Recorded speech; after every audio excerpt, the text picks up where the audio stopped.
নির্বাচন যখনই হোক প্রস্তুত থাকতে হবে চিওছে।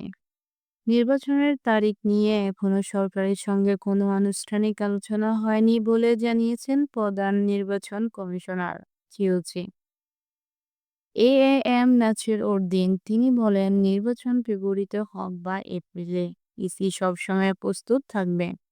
আজ রবিবার আগারগাঁও নিজ কার্যালয়ে সাংবাদিকদের তিনি জানান, আগে ডিসেম্বর থেকে জুনের মধ্যে নির্বাচনের প্রস্তুতি নেওয়া হয়েছিল।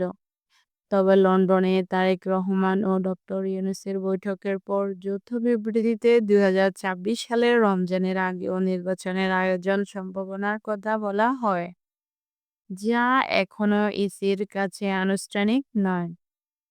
সিওচি জানান, বড় প্রস্তুতি যেমন ভোটার নিবন্ধন প্রায় সম্পূর্ণ হয়েছে। হালনাগাদ ভোটার তালিকা চূড়ান্ত হবে ২০২৫ সালের ২ মার্চ। তরুণদের অন্তর্ভুক্ত করতে আইন সংশোধনের চিন্তাও চলছে। নির্বাচনে নিরপেক্ষতা নিয়ে রাজনৈতিক সমালোচনার প্রসঙ্গে তিনি বলেন, সমালোচনা থাকলে সংশোধনের সুযোগ থাকে এবং তিনি এইসব সমালোচনাকে ইতিবাচকভাবেই দেখেন।